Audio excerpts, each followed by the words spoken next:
la luz de la verdad. Programa presentado por la comunidad religiosa Iglesia de Dios del Nuevo Pacto.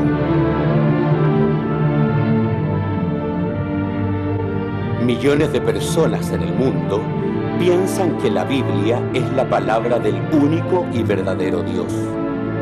En la actualidad, este libro ha sido traducido a más de 2000 idiomas y dialectos, y se calcula que se han editado unos 6.000 millones de ejemplares. Ningún otro libro que se haya escrito ha ejercido tanta influencia en la sociedad como la Biblia. Sin embargo, su lectura no ha reportado la felicidad ni los beneficios que se esperan de ella. Conozca a través de este programa el porqué de esta situación y lo que verdaderamente enseñan las Escrituras.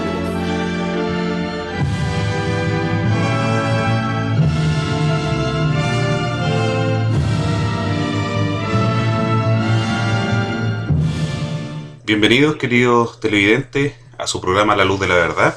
En estos tiempos que sin duda para cada familia ha sido difícil, pero en la esperanza en Dios que podamos estar un poco ya de mejor ánimo, sabiendo que las fases en el plan paso a paso han ido avanzando. Así que les saluda la iglesia, esperando que hayan tenido también una buena semana.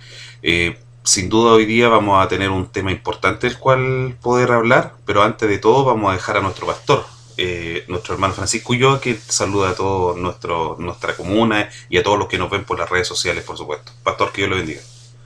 Muchas gracias, estimados televidentes. Gracias a Dios por poder estar en este día con ustedes.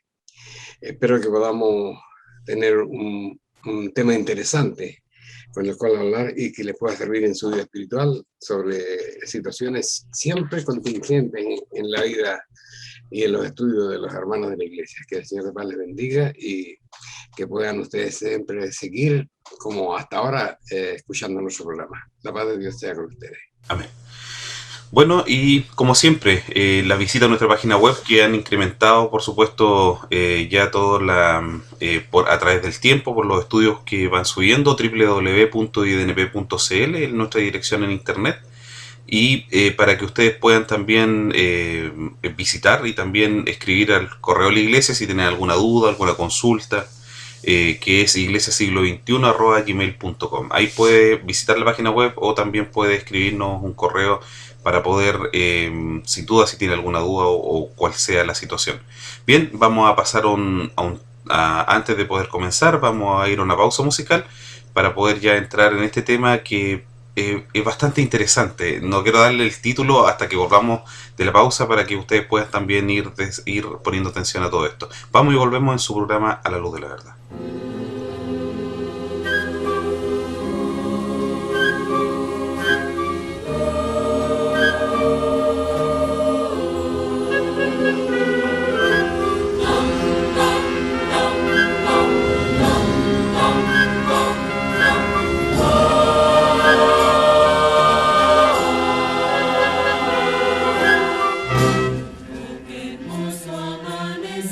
Amanecer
después de escuchar un tema largo al respecto y ver en internet, ¿no es cierto?, las discusiones que hay en relación a la vida de Judas Iscariote y su relación con nuestro Señor Jesucristo, eh, creo que es un tema que todos nosotros debemos estudiar en un momento.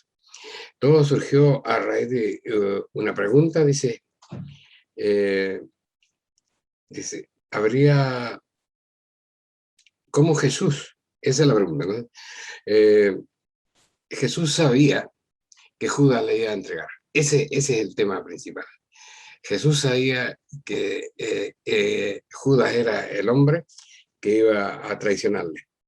Y aquí hay varias cosas que nosotros como hijos de Dios debemos continuar, ¿no es cierto? Considerar para poder entender claro verdaderamente qué pasó. Lo primero que tenemos que comprender es cuál es la razón por la cual Dios envió a su Hijo al mundo, ¿no? Y hay un versículo muy conocido en el libro de Juan, en el capítulo 3, verso 17, que es conocido de todos nosotros, dice, porque no envió Dios a su Hijo al mundo para que condene al mundo, más para que el mundo sea salvo por él. ¿Qué significa, por ejemplo, que verdaderamente Jesús hubiera sabido que Judas iba a entregar?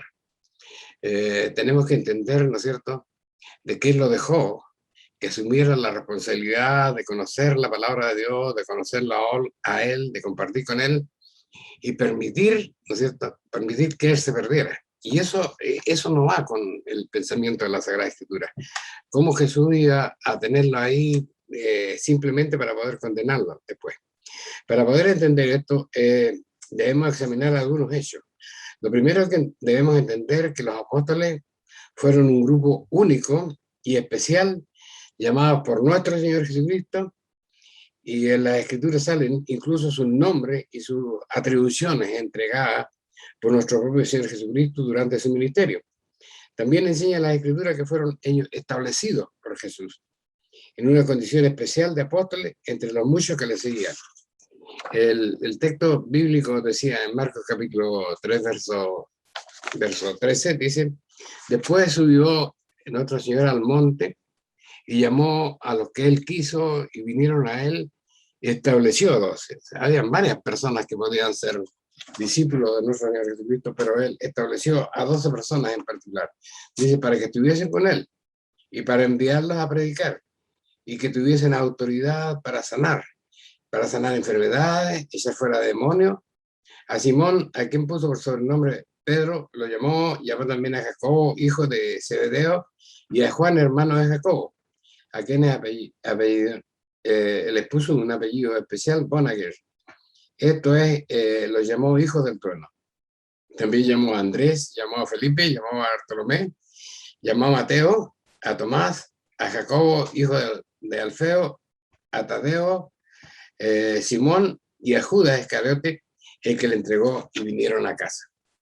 La respuesta de los dos apóstoles a su llamado, su elección, su ungimiento como apóstoles fueron pasos en el desarrollo de su conversión espiritual de los discípulos de Jesús y su inclusión en el ámbito selecto de los hijos de Dios. Eso es lo que tenemos que entender en primer lugar. Judas no vino expresamente con el propósito de vender al Señor Jesucristo. Él se convirtió, creyó en su maestro, ¿no es cierto? Y cuando él lo colocó en medio de los 12, por supuesto, es difícil que él haya sabido que Judas era el que le iba a entregar. Él sabía que iba a morir, sabía que tal vez alguien le iba a entregar. No dice la Biblia que eso no lo dice la Biblia, ¿no? Sino que aparece a través del desarrollo de la revelación del Nuevo Testamento. Dice que en un momento supo Jesús quién era la persona que le iba a entregar. Esas son cosas que nosotros tenemos que ver, porque están expresadas, lo vamos a través del estudio, ¿no? Dice, y cuando estableció, dice la Biblia, a 12, para que estuviesen con él y para enviarlo a predicar y que tuviesen potestad de sanar enfermedades y echar fuera demonios, le entregó un poder especial a cada uno de ellos y entre ellos a Judas Iscariote. Su condición de apóstoles los hizo parte como servidor de Jesús en su ministerio terrenal y colaboraron con las tareas materiales concretas, como da el testimonio el capítulo 3, versículo 9 de Marcos, cuando dice, y dijo a sus discípulos, aquí estas son cosas, ¿para qué los llamó? Él no podía hacer la tarea solo, habían cosas que tenía que ser ayudadas, dice. Y le dijo a sus discípulos que le tuviesen siempre apercibida una barquilla por causa del gentío, para que no lo oprimiesen. Imagínense un detalle que nosotros tal vez no pensamos que Jesús iba a poder solicitar una cosa así, pero cuando vemos en el capítulo 3 de Marcos, eso está escrito expresamente, dice, en su misma entrada a Jerusalén, podemos recordar lo siguiente, orden, dice, y como fueron cerca de Jerusalén y de Betania, dice Marcos 11, 1 al 7, dice, y como fueron cerca de Betania y se aprestaban a llegar al monte de las Olivas, envía a sus discípulos y les dice, id al lugar que está delante de vosotros, y luego entrado en él hallaréis un pollino atado sobre el cual ningún hombre ha subido, desatadlo y traedlo. Y si alguien nos dijere, ¿por qué hacéis esto? Decid que el Señor lo ha de menester y luego lo enviará acá.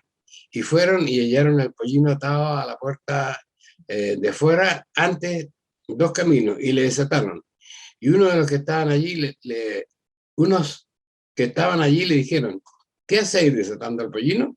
Ellos entonces le dijeron, como Jesús les había mandado, y los dejaron. Y trajeron al pollino a Jesús, y echaron sobre él su vestido, y se sentó sobre él. Este es el relato de Marcos, ¿no es cierto? Entonces los discípulos no tenían solamente la función de andar detrás de él, ¿no es cierto?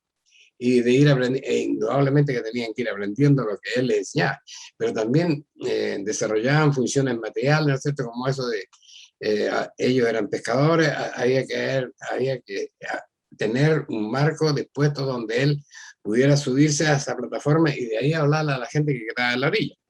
En esta misma ocasión, dice también, al parecer algunos días más tarde, los envía a ubicar y preparar la habitación de la Pascua. Esa es otra función física, material, no era una cosa espiritual, ¿no? Dice. Y el primer día de los panes sin levadura, cuando sacrificaban la Pascua, sus discípulos le dicen, ¿dónde queréis que vayamos y dispongamos para que coman la Pascua? Y envía dos de sus discípulos y le dice, id a la ciudad y encontrarás a un hombre que lleva un cántaro de agua y seguirle.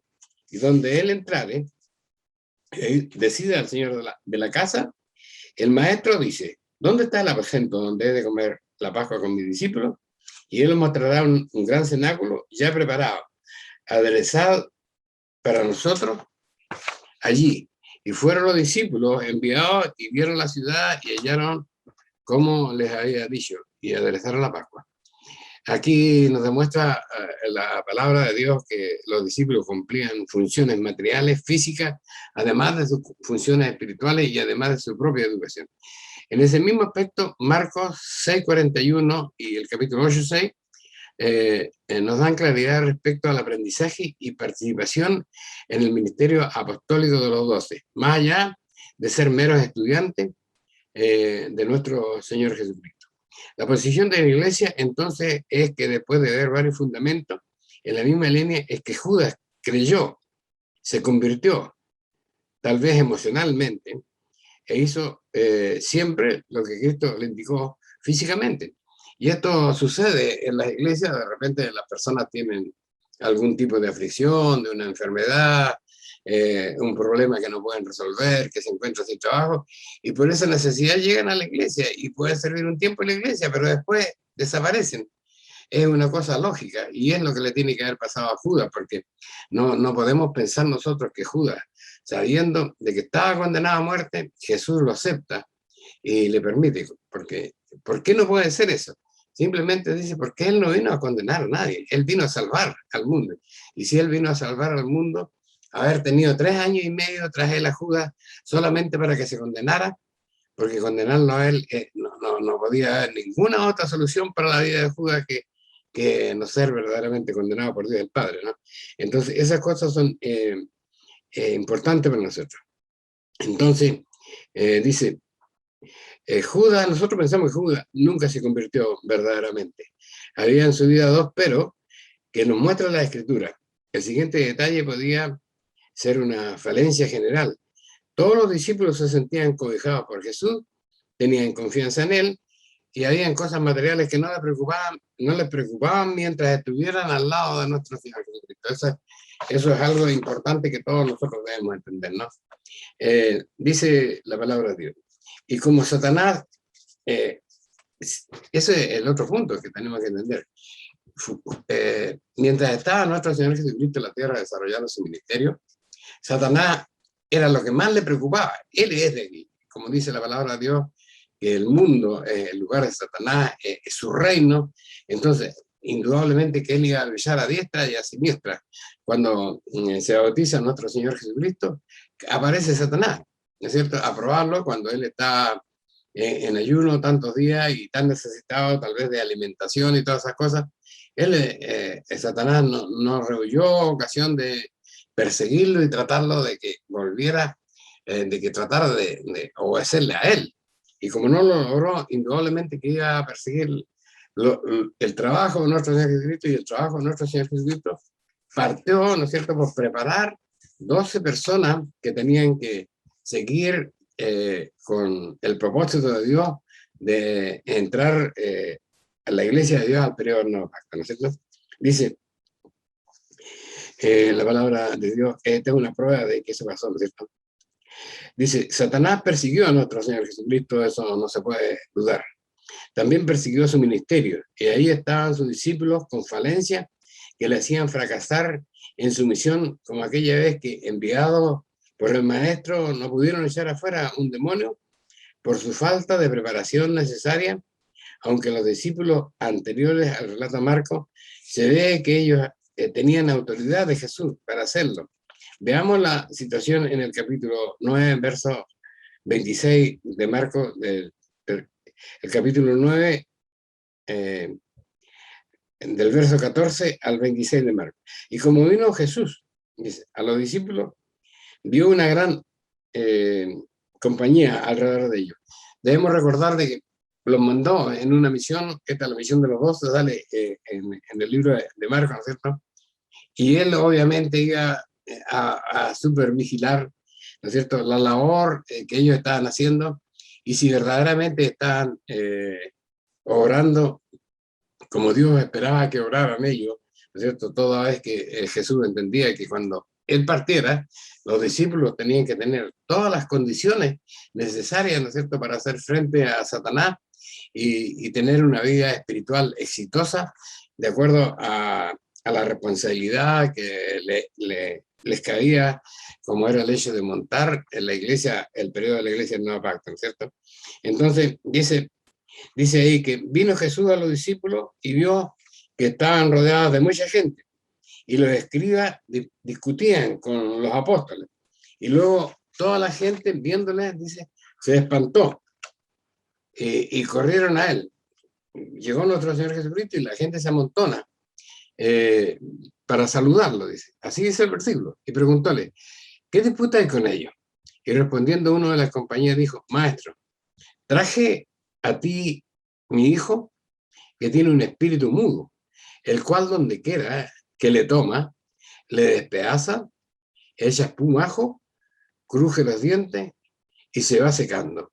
Y dije a tus discípulos que lo echasen fuera, y no pudieron. Y respondiéndole a él les dijo, oh generación infiel, ¿hasta cuándo estaré con vosotros? ¿Hasta cuándo os tengo que sufrir? Traédmelo. Y aquí hay cosas que son importantes que nosotros podamos tener en cuenta. Los discípulos en esta ocasión no pudieron. Y Jesús estaba en Israel, se entendía que Israel era el pueblo de Dios. Entonces esto fue una reprensión general de nuestro primero a la nación de Israel. Dice, ¿hasta cuándo estaré con vosotros? ¿Hasta cuándo os tengo que sufrir? Porque la verdad de las cosas es que el pueblo de Dios no podía ser atormentado, y eso es una lección para el tiempo presente. No podían ser atormentados por malos espíritus, porque ellos tenían debían tener el Espíritu de Dios, aunque el Espíritu Santo no era derramado sobre ellos, pero indudablemente que tenían la protección del Espíritu de Dios. Entonces, dice, y Jesús preguntó al Padre, dice, ¿cuánto tiempo ha acontecido esto? Y él le dijo, desde niño. Y muchas veces le echa al fuego o lo echa en agua para matarle. Mas si puede hacer algo, ayúdanos, teniendo misericordia de nosotros. Y Jesús le dijo, si tú puedes creer, al que cree, todo le es posible. Y luego el padre del muchacho dijo clamando, creo, ayúdame en mi incredulidad. Qué complejo eso. Dice, creo, pero ayúdame. O sea, la fe, el creer en el Hijo de Dios no le alcanzaba para tanto. Entonces, ayúdame en mi incredulidad. Y como Jesús vio que la multitud se agolpaba, reprendió al espíritu inmundo diciéndole, espíritu mudo y sordo, yo te mando, sal de él y no entres más en él. Entonces el espíritu clamando y desgarrándose, mucho salió de él. Todos nosotros, de modo general, tenemos flaqueza, a pesar de haber creído, a pesar de ser bautizado, y es seguro que Satanás debe estar muy atento, como nosotros también debiéramos estarlo. Y la Biblia nos demuestra que Judas tenía una debilidad, y por ahí lo atacó Satanás. El apóstol Juan declara respecto a Judas Iscariote, ¿no es cierto?, su debilidad. Pues tal como dice la palabra de Dios, porque la raíz, el principio de la debilidad de Judas se explica aquí, ¿no? Porque la raíz de todos los males es el amor al dinero, el cual codiciando algunos, se extravían de la fe y serán traspasados de muchos dolores. Esta es una de las causas que empujó a Judas a traicionar a nuestro Señor Jesucristo. Y como consecuencia debía sufrir, como explicaba, ¿no es cierto?, Pablo en Timoteo, el sistema, que cuando uno se deja arrastrar por sus debilidades, lógicamente le espera el sufrimiento. Y eso tenía que acontecer, digamos, también con Judas, ¿no es cierto? Dice, esta es una de las causas que empujó a Judas a traicionar a Jesús. ¿Cuál? Su debilidad que tenía por el dinero. Y imagínense ustedes, ¿no es cierto?, que esta es otra cosa que tenemos que pensar. ¿Cómo si Jesús estaba consciente de que Judas le iba a entregar, ¿por qué le pasa la tesorería? Sabiendo que era su pecado. Esa habría sido una maldad, ¿no es cierto? Una maldad. Igual que si usted tiene en su barrio un joven que consume droga, usted le da droga. Es una maldad de su parte. Entonces, cualquier persona que hace eso, los delincuentes cuando buscan a los jóvenes y encuentran de pronto un joven que tiene una debilidad, por ese lado lo atacan. ¿Cuántos niños han entrado a la droga por eso? Entonces, Jesús no podía de ninguna manera entregarle la bolsa a Judas, sabiendo que Judas tenía. Entonces, esas intimidades de Judas, él no las conocía, ¿no es cierto? Veamos, dice, el capítulo 12 de Juan, el versículo 6, dice que Judas tenía esa debilidad era ladrón antes de entrar a creer en nuestro Señor Jesucristo. Vamos a leerlo más adelante, ¿no es cierto? Pueden ustedes leer Juan capítulo 12, verso 6. Juan era el discípulo amado de nuestro Señor Jesucristo y obviamente él tenía conocimiento. Los apóstoles casi todos llegaron a conocerse antes de conocer a nuestro Señor Jesucristo y sabían perfectamente cómo eran ellos como personas, el carácter que tenían, los lugares donde trabajaban. Esas cosas eran conocidas de todos ellos. Y no era importante, indudablemente, que nosotros llegásemos a conocer también esas cosas. Pero dice, en el libro de Juan, en los seis primeros versículos de esta cita que anotamos arriba del capítulo 6, podemos leer lo siguiente. Y Jesús, 6 días antes de la Pascua, vino a Betania. Aquí se va a desarrollar una escena que nos va a permitir conocer que ya Judas estaba fuera de lo que era el espíritu de lo que debía ser el espíritu de los apóstoles en circunstancias de que Jesús era el maestro y él había estado con él ya más de 3 años, podía conocer no podía dudar de su divinidad, pero Satanás ya había hecho presa de él. El texto de Juan capítulo 12, verso 1 al 6. Y Jesús 6 días antes de la Pascua vino a Betania, donde estaba Lázaro, que había sido muerto, el cual había resucitado de los muertos. Hicieronle allí una cena y Marta servía. Y Lázaro era uno de los que estaban sentados a la mesa juntamente con Jesús. Entonces María tomó una libra de ungüento de nardo, líquido de mucho precio, y ungió los pies de Jesús y limpió sus pies con sus cabellos. Y la casa se llenó del olor del ungüento, y dijo uno de sus discípulos, Judas Iscariote, hijo de Simón. Él va a hablar ahora, dice, el que la había entregado. ¿Por qué no se ha vendido este ungüento en 300 dineros y no se dio a los pobres? Más dijo esto no por el cuidado que tenía de los pobres, sino porque era ladrón. La Biblia, estos son los escritos de Juan, porque él era ladrón y tenía la bolsa y traía lo que se echaba en ella. O sea, él tenía una debilidad, ¿cierto? Ya no estaba arrepentido, porque yo creo que nosotros tenemos cualquier grupo social que tenga un dirigente, la gente respeta de muchas maneras a su dirigente. Y yo creo que en el caso de que el dirigente era nuestro Señor Jesucristo, los discípulos tenían que venerarlo, porque no podían tener a esa altura, aquí ya estamos en los días en que él estaba en Betania, pronto a irse a Jerusalén y ser crucificado. Entonces ya no podían conocer mejor a nuestro Señor Jesucristo. Y aquí Judas se molesta, ¿no es cierto? Porque no se vendió el ungüento con que fueron limpios y lavados los pies de nuestro Señor Jesucristo. Entonces eso demuestra que él no era integralmente reconocido con el Espíritu de Dios, con el cual debía haber tratado a su maestro. Es decir, todas las escrituras fueron inspiradas por el Espíritu Santo. Y aquí el apóstol Juan nos muestra dos debilidades de su carácter que tenía. Dice que era amigo de lo ajeno. Aquí está escrito textualmente que Judas había sido un ladrón y que eso no se le había quitado, indudablemente, ¿no es cierto? Dice que manejaba la bolsa, o sea, manejaba los dineros, y indudablemente de que él robaba, porque eso es lo que dice el texto ahí, ¿no es cierto? Y con el reclamo por la manifestación de amor y respeto mostrada por María a Jesús, él murmuraba, lo que demuestra su verdadero estado espiritual. Entonces estamos llegando al momento en que Satanás iba a tomar dominio total de Judas, ya que él, en esencia, nunca había sepultado al viejo hombre. Y aquí tenemos una situación que nos permite entender mejor la verdad referente a Judas, ¿no? Yo pienso, ¿y por qué no? Cualquiera de los 12 discípulos podía haber traicionado a nuestro Señor.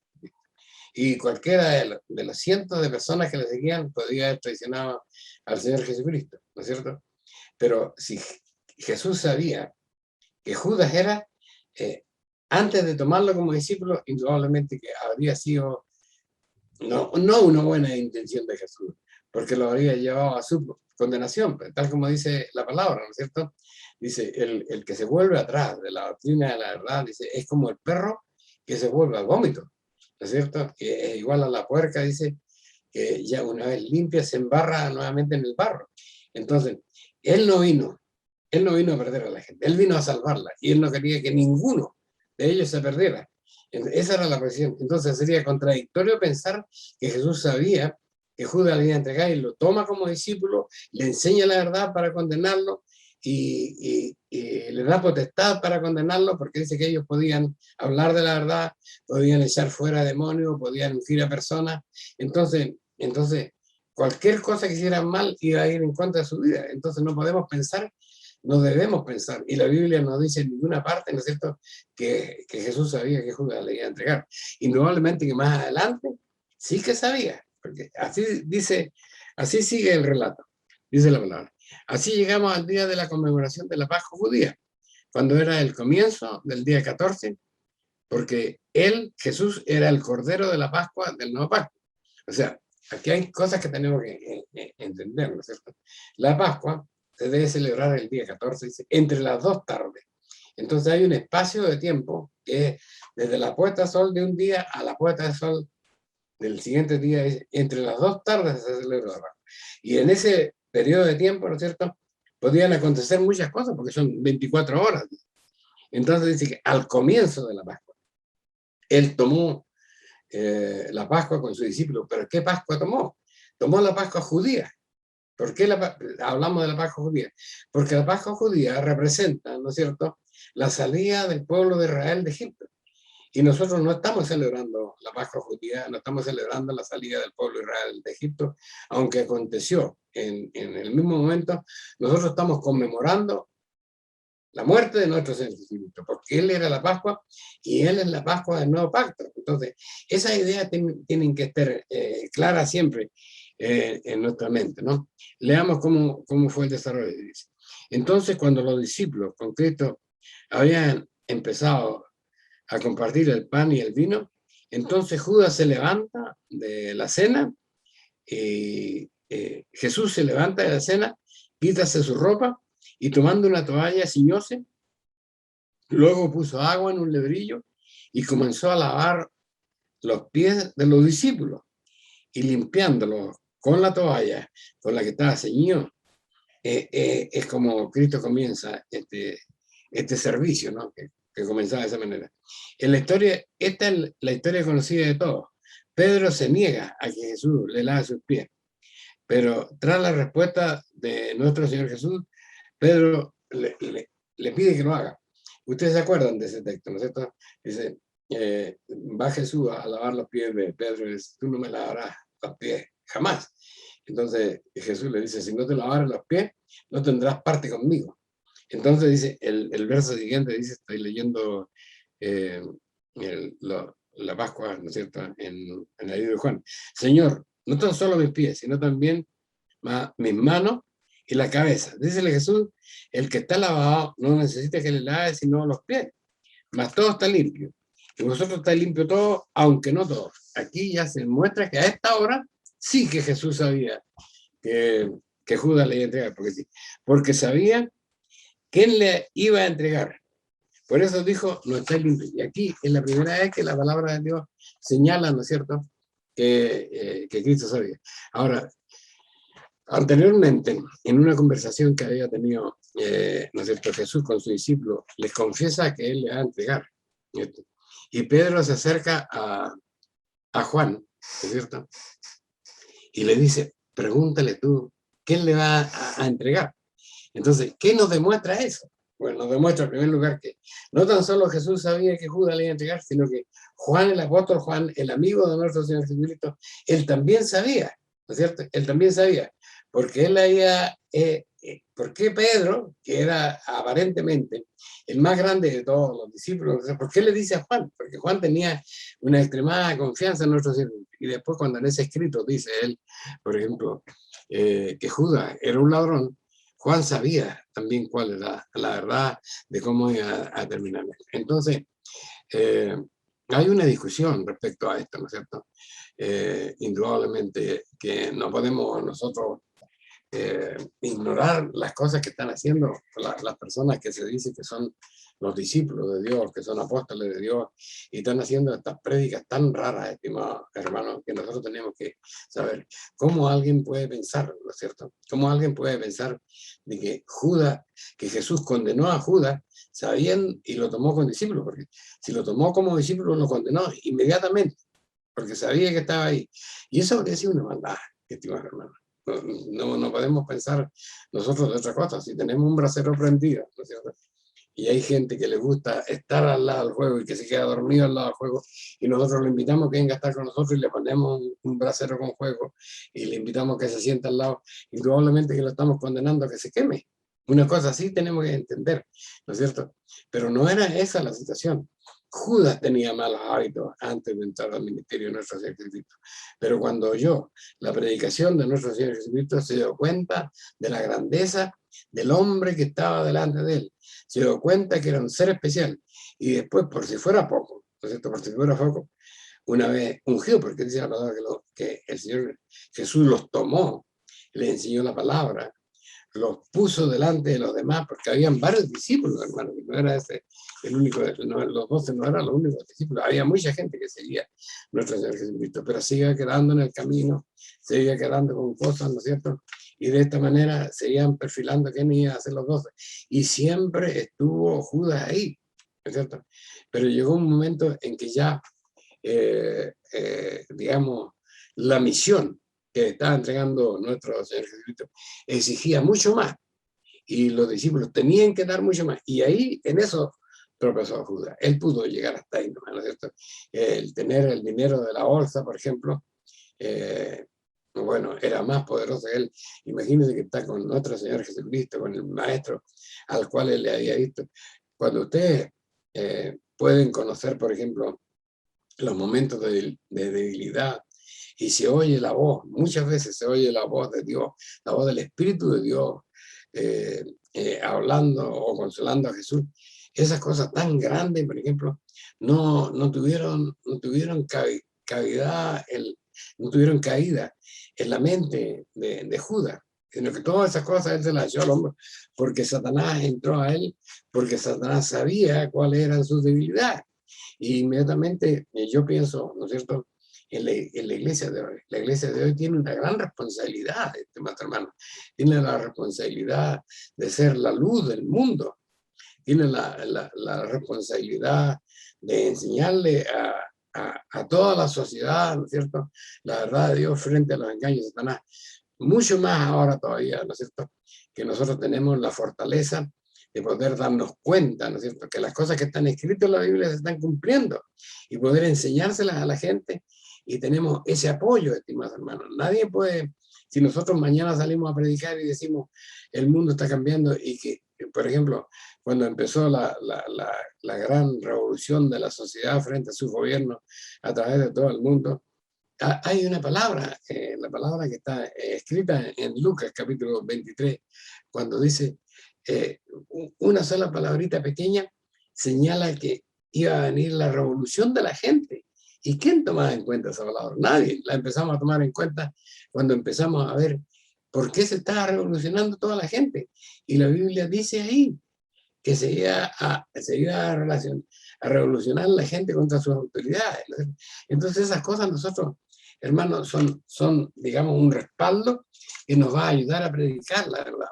Cuando la tierra está temblando, bueno, sí es lo que dice la palabra, pero no son los temblores comunes y corrientes. Estas son cosas extraordinarias que van a pasar. Cuando dice se levantará reino contra reino, son cosas extraordinarias que van a pasar, como está pasando ahora, por ejemplo, como está dividido el mundo, por un lado Estados Unidos, por el lado Rusia, por otro lado China, por otro lado los musulmanes. Bueno, esas cosas están escritas en la palabra de Dios. Y cuando nosotros hablamos de estas cosas, la gente, y le decimos a la sociedad que esas cosas están pasando y que están escritas en la Biblia, tendrían que ser muy duros para no entender, ¿no es cierto?, que la Biblia es la palabra de Dios. Entonces, esa es la situación que nosotros nos podemos dar cuenta. Jesús no sabía cuando tomó entre los discípulos a Judas, que Judas le iba a entregar. ¿Qué sabía Jesús? Sabía Jesús que él era el Cordero de la Pascua. Y cuando llegara aquella Pascua, porque él estuvo en tres Pascuas, pero él sabía que no era la primera, ni sabía que no era la segunda, pero sabía que en una Pascua iba a morir. Eso lo declara él mismo.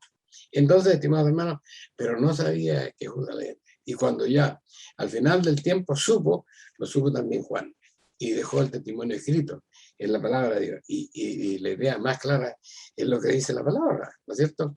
Cuando llega el momento determinado y Judas ya habían tomado la Pascua y él se había separado del grupo y estaban ahora en el huerto de Getsemaní, y el Señor Jesús está en un momento muy especial, hermano, que fue varias veces a orar a un lugar apartado de los discípulos. Incluso los discípulos dormían en un momento y él estaba orando, y de repente llega la muchedumbre, ¿no es cierto?, donde los que querían buscar quién era, dónde estaba el Señor Jesús. Y los soldados no sabían quién era Jesús, ¿no es cierto?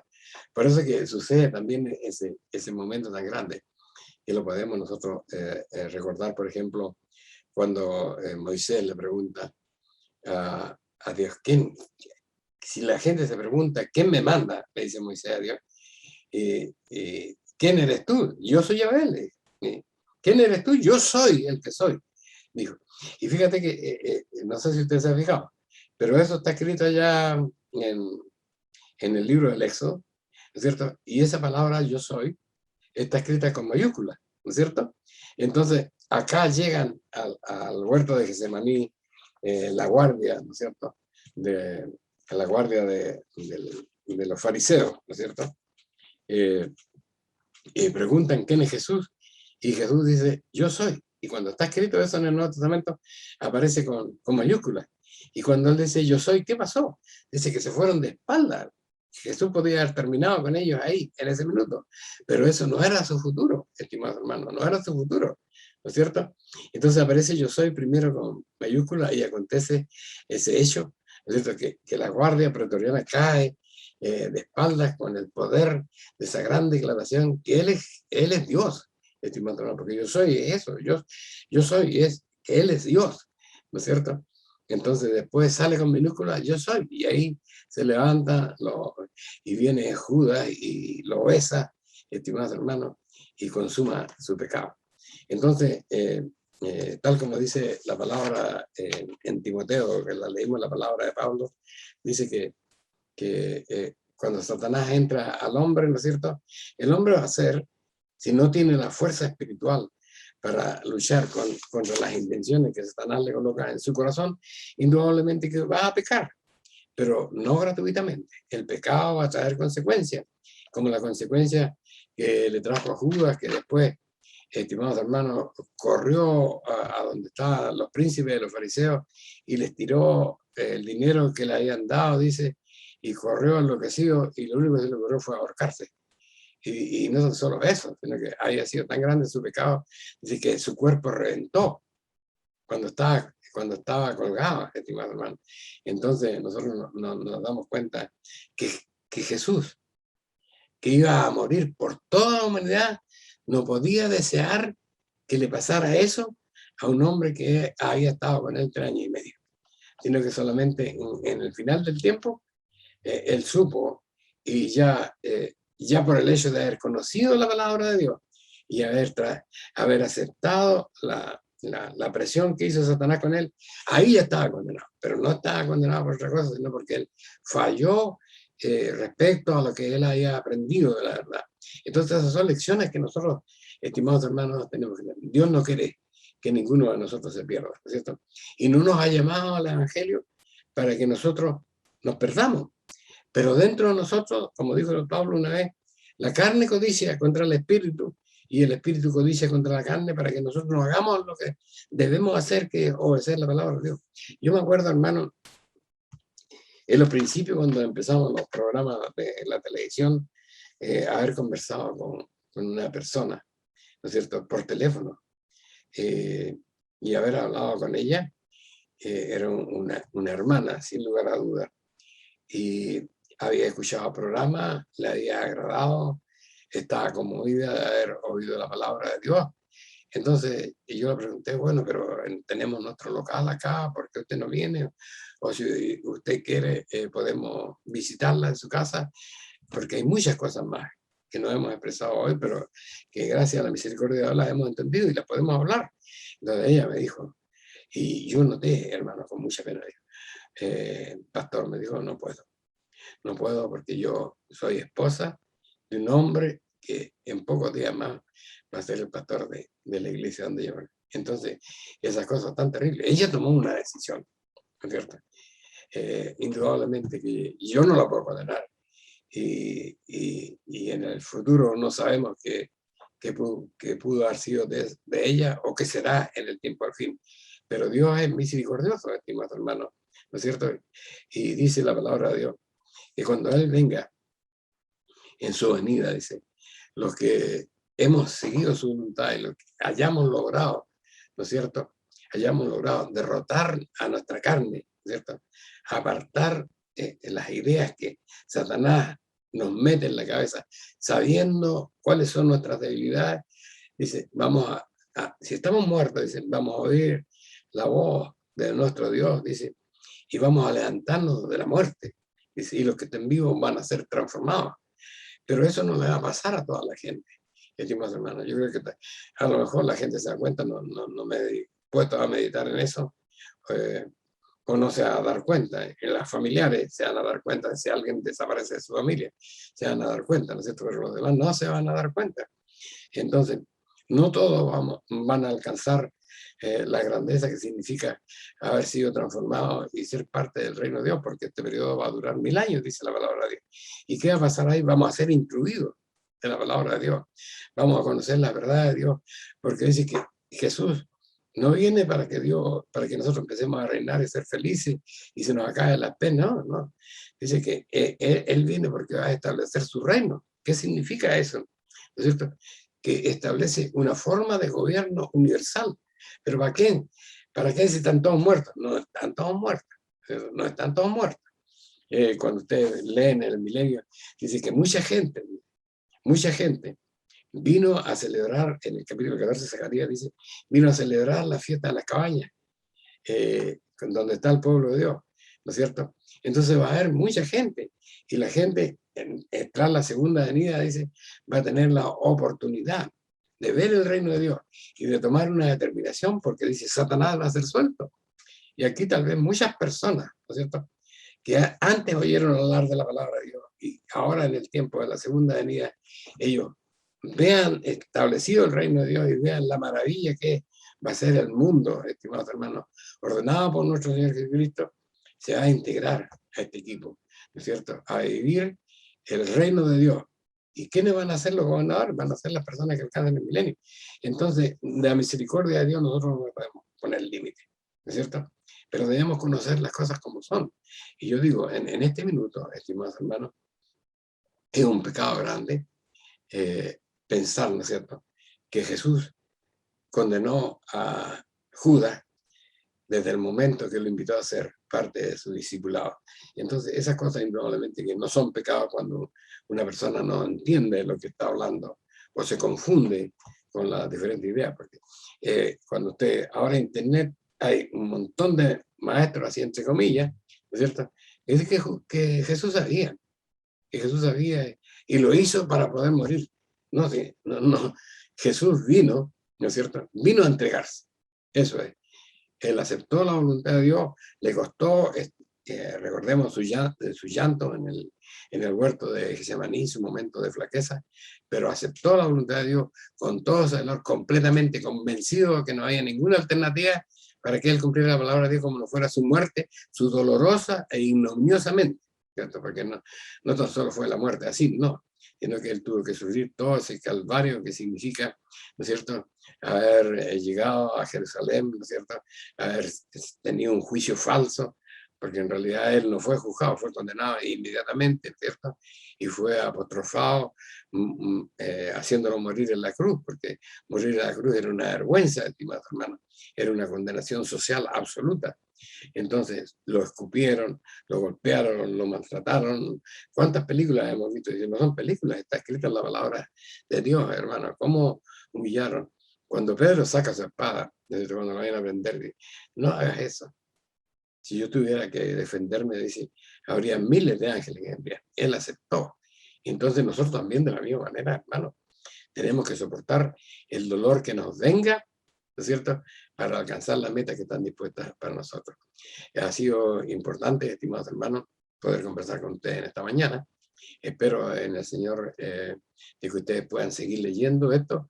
Va a aparecer pronto en la página web con más extensión, por supuesto, y con más explicaciones para que ustedes puedan conjeturar con nosotros, si quieren, a través de las conversaciones por teléfono, o a través de escribir a la iglesia, a través de contactar el grupo de San Rosendo, ¿no es cierto?, a través de nuestro ministro que tiene sus datos donde se puede encontrar, y así también terminar de conformar, ¿no es cierto?, la idea de lo que enseña la palabra. El Dios de paz sea con usted, la paz de Dios la acompañe en sus días.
Bien, de vuelta de la pausa musical.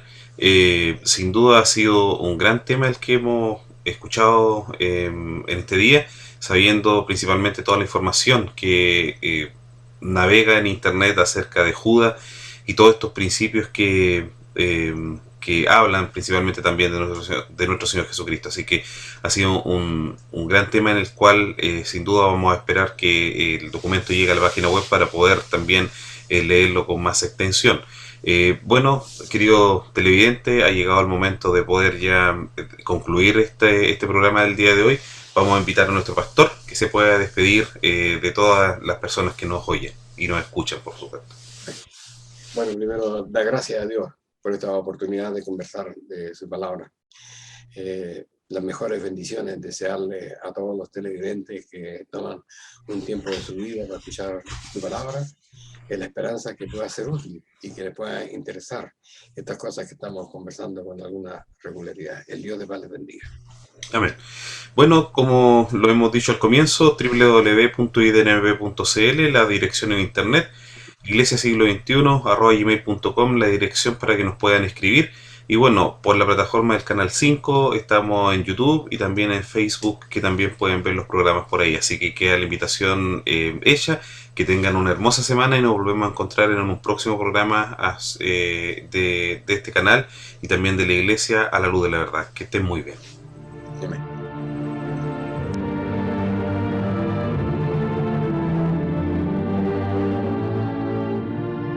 Si le ha interesado lo que hemos expuesto, le invitamos a escribirnos al correo electrónico iglesiasiglo21@gmail.com y a sintonizarnos en esta emisora la próxima semana en el mismo horario.